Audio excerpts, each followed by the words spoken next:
కూడా పెట్టేసాను చూడండి. ఎక్కువైతే హీట్ అవ్వకూడదు. ఇలా పెడితే మనకి కొద్దిగా వేడి తగిలితే సరిపోతుంది.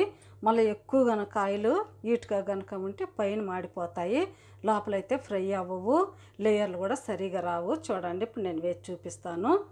లైట్గా ఈ విధంగా బబుల్స్ అయితే రావాలి. చూడండి అవి ఫ్రై అయితే అవే పైకి వస్తాయి. నేను మంట చాలా తక్కువలో పెట్టాను అనమాట. వేసుకుందాం. మనకి ఆయిల్కి ఎన్ని పడతాయో అన్నీ అయితే వేసేసుకోవాలి. నిదానంగా అవి ఫ్రై అవి అవే పైకి వస్తాయి. మనమైతే కదపకూడదు. చూడండి ఎంత బాగా వస్తున్నాయో. ఒక్కొక్కటి అన్ని విధంగా పైకి వచ్చేస్తాయి. చూడండి ఎంత బాగా వస్తున్నాయో.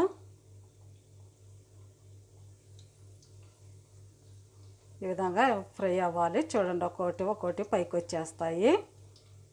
కొద్దిగా కాలిన తర్వాత మనము తిప్పుకుందాం. చూడండి అన్నీ అయితే ఫ్రై అయిపోయి ఒక్కొక్కటి పైకి వచ్చేస్తున్నాయి.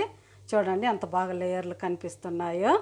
ఎంత ఈజీగా చేసుకోవచ్చో చూడండి. మనము షాప్ దాకా వెళ్ళాల్సిన అవసరం లేదు. సింపుల్గా ఈ విధంగా మనం ఇంట్లో చేసి పెట్టుకుంటే 2 వారాలైనా అలాగే నిల్వ ఉంటాయి. చూడండి ఎంత బాగా వస్తుందో. ప్లీజ్ మీకు కనుక నచ్చితే నా ఛానల్ని సబ్స్క్రైబ్ చేయండి ఫ్రెండ్స్. ఎవరన్నా కొత్తగా ఉంటే చూసేవాళ్ళు సబ్స్క్రైబ్ చేయండి, ఇతరులకి షేర్ చేయండి, సపోర్ట్ చేయండి నా ఛానల్ని. చూడండి ఎంత బాగున్నాయో. మంటని మీడియంలో పెట్టుకుంటూ ఈ విధంగా ఫ్రై చేసుకోవాలి. ఇంకా కొద్దిగా అయితే ఫ్రై అవనిద్దాం. చూడండి చుట్టాను కూడా ఎంత బాగున్నాయో. ఫ్రై అవనిద్దాం. చూడండి అన్నీ అయితే పైకి వచ్చేసాయి. చూడండి అంత బాగా లేయర్గా ఎంత బాగా కనిపిస్తున్నాయో.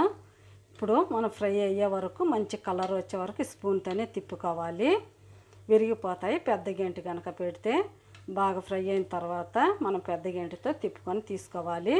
చూడండి మంచి కలర్ కూడా చేంజ్ అవుతుంది కదా.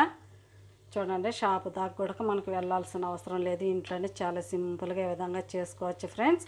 టీ టైం స్నాక్స్గా ఇది బొంబాయి టీ టైం స్నాక్స్ అనమాట. క్యారీలు అనేవి చూడండి ఎంత బాగా వస్తున్నాయో. తిప్పుకుంటూ ఫ్రై చేసుకోవాలి. ఇంకొద్దిగా కలర్ అయితే చేంజ్ అవ్వాలి. ఇంకొద్దిగా ఫ్రై అవనిద్దాం. చూడండి అటు ఇటు తిప్పుకుంటూ ఫ్రై చేసుకుందాము. చూడండి మంచి కలర్ అయితే వచ్చేసింది. ఇప్పుడు మనం పెద్ద గెంటితో ఇవన్నీ తీసేసుకోవాలి. ఇంకెంతకంటే కలర్ చేంజ్ అయితే బాగుండదు. చూడండి మంచి లైట్ గోల్డెన్ బ్రౌన్ కలర్ అయితే రావాలి. చూడండి చూడటానికి కూడా ఎంత బాగున్నాయో. ఇప్పుడైతే తీసుకుని బౌల్లోకి వేసేసుకుందాము. చూడండి ఎంత బాగుందో. అన్నీ తీసి ప్లేట్లోకి వేసేసుకుందాం. తీసేసాను అన్నీ. ఇప్పుడు ఇంకో ట్రిప్ కూడా వేసుకుందాము.